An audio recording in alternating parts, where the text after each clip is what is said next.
रोटी, कपड़ा, मकान। ये जीवन की 3 ऐसी जरूरतें हैं जिस पे हर इंसान का हक है, लेकिन आज भी ऐसे कुछ परिवार हैं जो इस हक के भी हकदार नहीं हो पाते। आज की वीडियो में हम ऐसे एक परिवार को ढूंढने वाले हैं जो इन तीनों चीजों से स्ट्रगल कर रहा है, और इस वीडियो के एंड तक मैं उनकी पूरी लाइफ चेंज करने वाला हूं।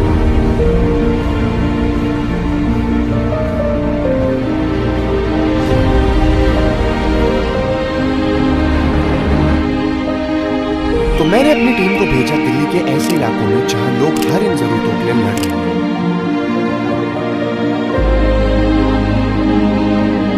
हमने 100 से भी ज्यादा लोगों से पूछताछ की, उनसे सवाल किए कि उनकी इनकम कितनी है, बच्चे कितने हैं घर में। ऐसे बहुत सारे सवाल किए और एज एक्सपेक्टेड हर किसी के घर में कुछ न कुछ समस्या थी। किसी के पास अपना घर नहीं था, किसी के पास काम नहीं था, लेकिन हर कोई कैसे न कैसे अपने परिवार का गुजारा कर रहा था। हाँ, बस घर का खर्चा पानी चल रहा है। लेकिन एक परिवार था जो उतना भी नहीं कर पा रहा था।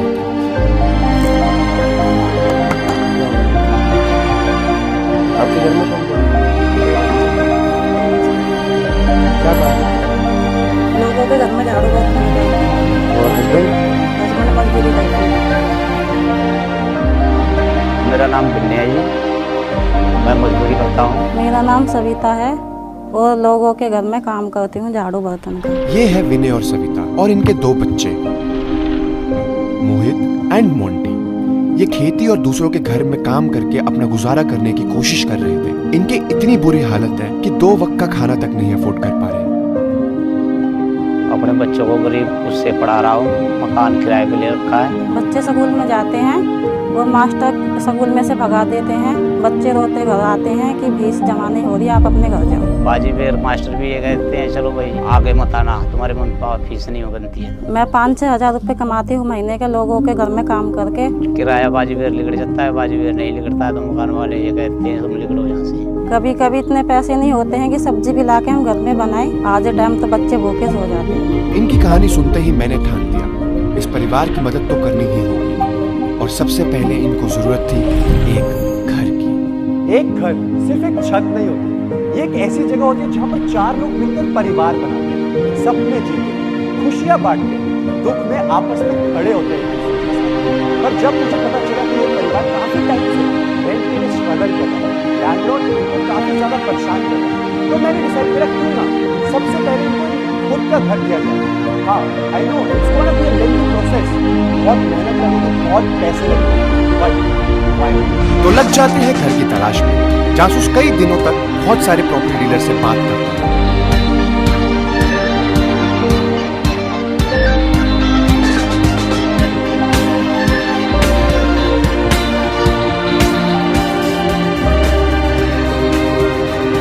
जब तक जासूस एक घर ढूंढता है, हम विनय के काम समझने की कोशिश करते हैं। जैसे वो खेती करते हैं और आप खेत जमा पे लेते हैं, जमा पे 60-65 हजार रुपया।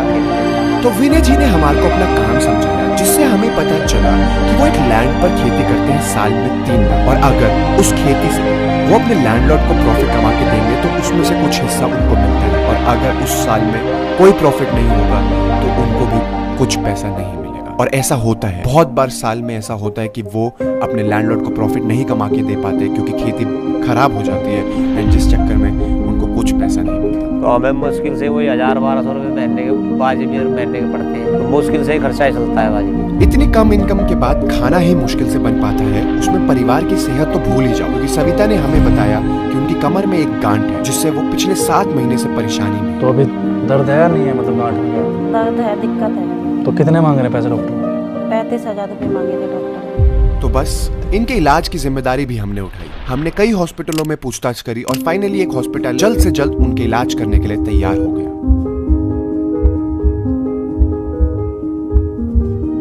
एक माँ घर की हार्ट बीट होती है। हालांकि सर्जरी बिल्कुल ही रिस्क फ्री थी, लेकिन उनके परिवार को उनकी हार्ट बीट, उनकी जान की बहुत चिंता थी।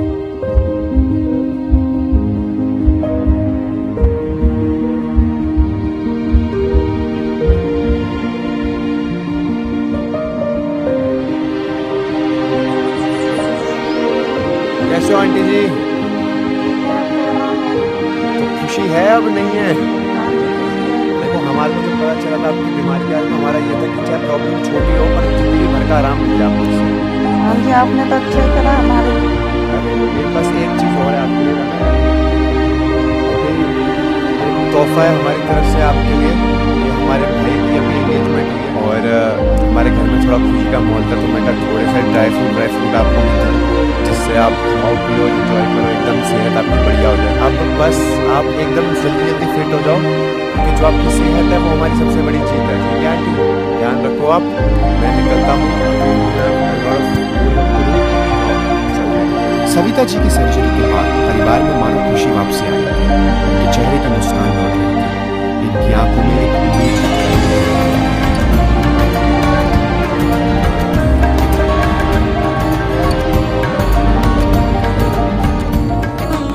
लेकिन हमारा काम अभी शुरू ही हुआ था। इनकी इनकम बढ़ाने के लिए अभी हमारे को बहुत कुछ करना था। तो अब जो मेन हमारा मतलब जो वो है मिशन, वो ये है अंकल, आपकी जो इनकम है सालाना, हमने देखा कि 15,000 रुपये तक की है। तो हम इसको 3 गुना 4 गुना मतलब कितना मैक्सिमम बढ़ा सकते हैं वो करना है। तो उससे मेरे को आपको सबसे इम्पोर्टेंट चीज़ पूछना है कि आप किस चीज़ में इंटरेस्टेड हो, जो चीज़ आप कर पाओगे। कि अगर आप चाहते हो कि हम आपकी एक जॉब लगवा दें वॉचमैन की, क्योंकि 7-8 हज़ार रुपये महीना वॉचमैन को भी मिल जाता है। हम मतलब मेरे प्लान में आए थे कि बैटरी रिक्शा अगर हम लाया जाए, तो आप किस चीज़ में इंटरेस्टेड रहोगे, क्या करना चाहिए हमारे को? बैटरी रिक्शा ही देख लो जी। फिर करते हैं, क्योंकि ये सबसे इम्पोर्टेंट ये है, क्योंकि अगर हमने एक सोर्स ऑफ इनकम आपकी बढ़ा दी, अगर महीने की सोर्स ऑफ इनकम बढ़ती है 3 गुना 4 गुना होती है, तो स्टैंडर्ड ऑफ लिविंग अपने आप ही धीरे धीरे ग्रो होने लग जाता है। एंड उसके बाद फिर बहुत सारी चीज़ें ऐसी हो जाएंगी जो आप मतलब आपको कभी आगे फ्यूचर में हेल्प की किसी की ज़रूरत नहीं पड़ेगी।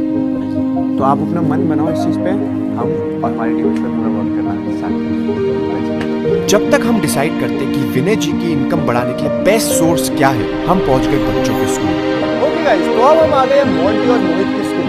ये सिर्फ एक स्कूल नहीं, ये पूरे गांव के सपने का घर है। और आज एक मदद के इंतजार है। यहाँ पर हर बच्चा एक कहानी है, और आज उन्हें चाहिए ऐसे हाथ की जरूरत जो इनको जीवन में आगे बढ़ा सके।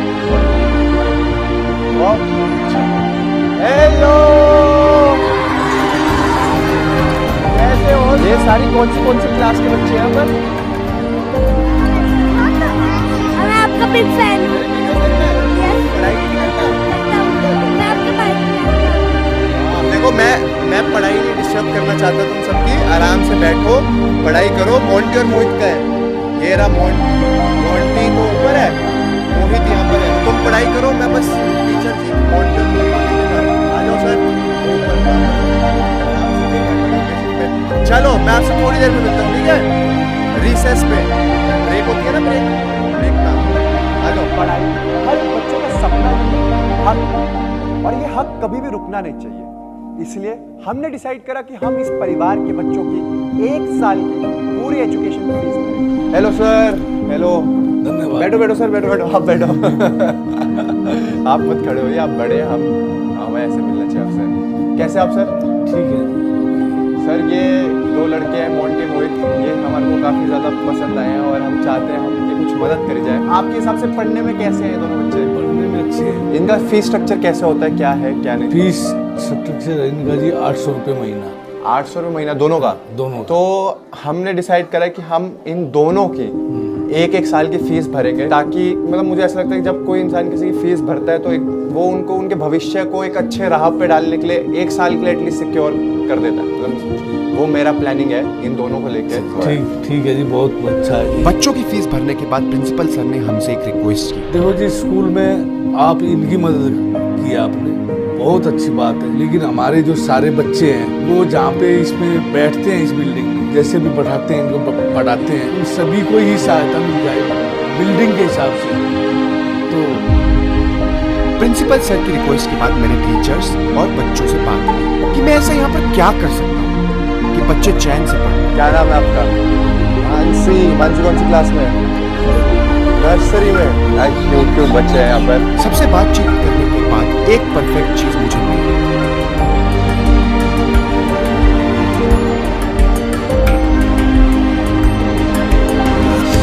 नए बेंचेस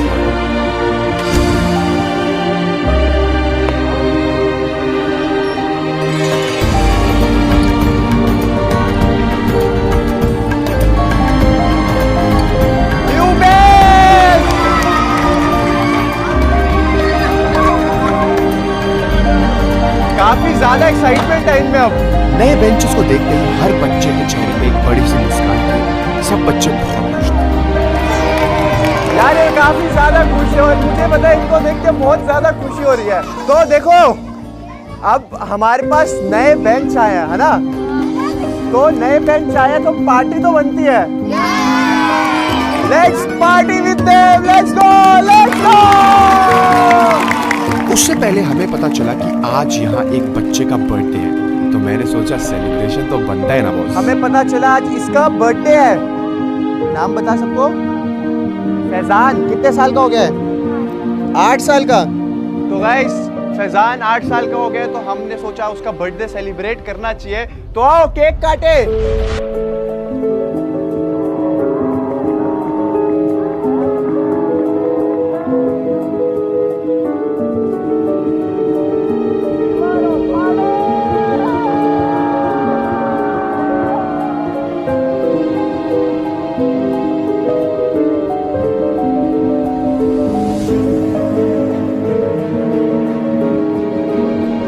अनफॉर्चुनेटली अभी यहाँ पर हर एक बच्चे की हेल्प नहीं कर सकते, लेकिन मैंने सोचा जाते जाते कुछ ऐसा कर जाऊँ, इनको कुछ ऐसा गिफ्ट दे जाऊँ जो इन बच्चों को आगे बढ़ने की एक नई उम्मीद। ओके गाइस, तो हम जाने वाले थे अपने अगले मिशन पे, पर उससे पहले मेरे का प्रिंसिपल सर से लास्ट टाइम मिलते जाएं। Thank you so much sir, आपने हमारे को मौका दिया कि हम बच्चों की थोड़ी सी सेवा मदद कर सकें।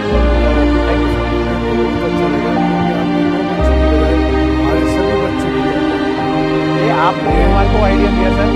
ये आपका आइडिया सबसे अच्छा है। ये लास्ट आपको एक गिफ्ट है हमारी तरफ से, ये जितनी भी है ये 100 टन्स है और 100 स्टेशनरी पाउचेस हैं, और ये स्टेशनरी है पूरा हमारी तरफ से आपके स्कूल के बच्चों के लिए। इनको इंसेंटिव की तरह दो या एक बच्चे को दो, ये सब आपके ऊपर है। हम बस ये चाहते हैं बच्चे पढ़े लिखे और बेहतर की तरफ होगा। Thank you so much.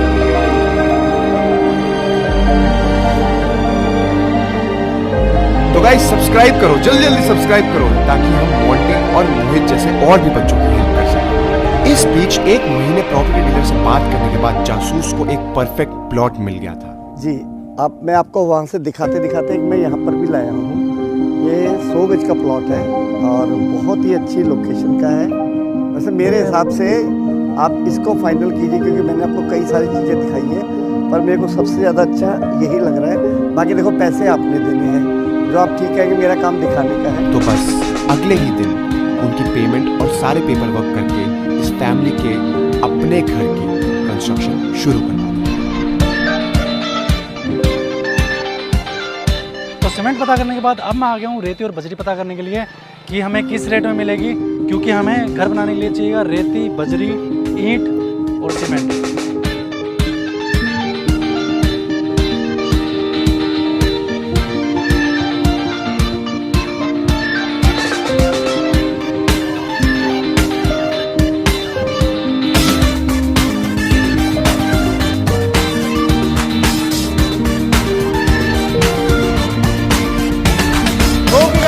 Finally ये प्लॉट की हालत पहले से बहुत ज़्यादा बेहतर हो गई है। अगर आपने पहले देखा होगा कितना ज़्यादा गर्म मचा है यहाँ पर पूरी सफाई करा दी है। अब बारी है इसकी कंस्ट्रक्शन चालू करवाने की। यहाँ पर थोड़ा सामान हम लेके आ चुके हैं। यहाँ पर रेती सारी रखवा दी है। और भाई ये पेड़ को मैं देखूँगा, जब लोग कहते हैं कि इसको काटो, मैंने सोचा नहीं भाई हम पेड़ को नहीं काटेंगे, नीम का पेड़ है अब पहली ईंट रखेंगे हम, क्योंकि भाई देखो वो कहते हैं ना हर काम जो भी शुभ काम करो इससे पहले पूजा कर लेनी चाहिए। हमने पंडित जी को बुला लिया, वो यहाँ पर पहली ईंट रखेंगे, उसके बाद इस घर इस प्रॉपर्टी का ट्रांसफॉर्मेशन चालू हो जाएगा।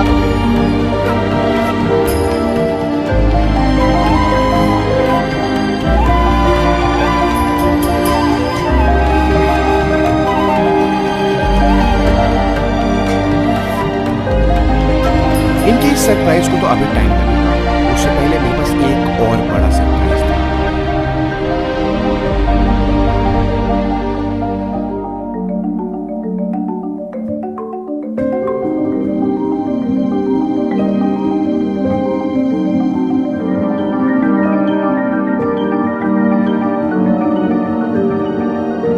तो अंकल से हमारी बात हुई थी कि आज से ये एक नया काम की शुरुआत करने वाले हैं। 3, 2, 1 लेट्स गो।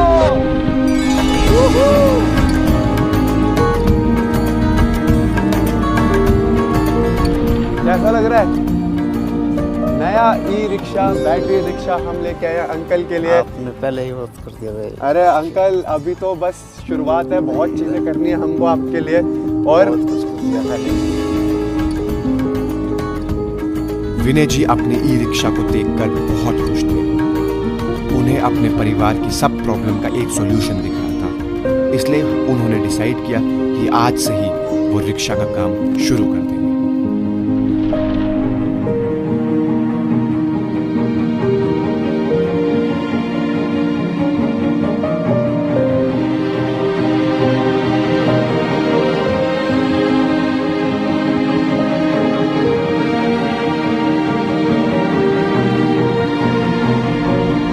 एक हफ्ता रिक्शा चलाने के बाद भी विनय जी की ज्यादा कुछ हेल्प नहीं हुई। हमने उनसे बात की तो हमें पता चला उन्हें रिक्शा चलाने में बहुत ज्यादा दिक्कत फेस हो रही थी। आखिर उन्होंने पूरी जिंदगी खेती की थी, उन्हें खेती करने की ही आदत थी। कई बार यार लाइफ में ऐसी सिचुएशन आती है तो मैंने बहुत मेहनत करी होती है उस चीज़ के लिए, बहुत दिमाग लगा होता है बट वो हो नहीं पाता। ऐसी सिचुएशन में अंकल ने बोला तो मैं समझता हूँ कि यार इतने सालों से किसी इंसान ने कुछ चीज़ करी हो और एकदम से उस चीज़ को स्विच कराना, लाइफ से चेंज करना है but life is all about struggles. गिरते हो फिर उठते हो। हमने ये डिसाइड करा कि हम हार नहीं मानेंगे, सोचा भी नहीं करेंगे। अब तक हमने खेती करते हैं जिस जमीन पे वो नौकरी करते हैं, तो हमने डिसाइड करा कि हम खुद की जमीन लेंगे जिससे हम खुद का कमाएं, खुद का खाएं। ओके गाइस, तो अंकल की पूरी केस स्टडी पढ़ने के बाद इतने टाइम से हम इनके साथ हैं, हम देख रहे हैं इनके एक्शन, हम मतलब कोशिश कर रहे हैं इनका पूरा बिजनेस बदलने के लिए। बट मुझे अंकल ये चीज़ समझ आ गई कि जो एक किसान आदमी होता है ना वो जमीन से इतना जुड़ा होता है कि उसको किसी और चीज़ में मन ही नहीं लगता। ऐसा ही है? ऐसा ही है। बस हमने डिसाइड करा कि हम अंकल के लिए 1 साल, आपके लिए ये 1 साल के लिए हमने 1 किल्ला जमीन उगाई पे ले ली है, लीज पे। उसकी लीज मैंने भर दी है बट अंकल अब आपने मेहनत करनी है, यहाँ पर ग्रोथ करनी है। जिस चीज़ की आप फसल उगाना चाहते हो यहाँ पर फसल उगाओ। फर्टिलाइजर्स, यूरिया सब जितना हो सकता है हम आपको प्रोवाइड करते रहेंगे। देखो बीइंग वेरी ऑनेस्ट, 1 किल्ला ज़मीन हमारे को मिली 60,000 में 1 साल के लिए। एंड मतलब हमने ई रिक्शा ही वापसी देते, e rickshaw was a very expensive gift but uncle से वो नहीं हुआ तो हमने कहा क्यों नहीं ये कर देते उसके बदले में। बट अंकल अब से लेके 1 साल तक ये 1 किल्ला ज़मीन आपकी होती है एंड मैं आपके लिए बेस्ट विश करता हूँ। बहुत कर दिया। अरे अंकल क्या कर रहे हो? नहीं आपने बेस्ट चीज़ है, जितना मैक्सिमम आप कर सकते हो इस चीज़ पे करना है। बट जैसे आपने ई रिक्शा बीच में छोड़ दिया, मैं नहीं चाहता ये चीज़ आप बीच में छोड़ो, इसको आप 1 साल तक पूरा करो और नेक्स्ट टाइम जब हम मिले तो आपकी इनकम बड़ी होनी चाहिए और आपकी फसल अच्छे से उगी होनी चाहिए। जैसे मैं पहले 200 कमाता था, अब साल भर में 3 गुना कमा लूँगा। तो आगे मैं अपना आप ही फिर खेत और भी ले लूँगा और आगे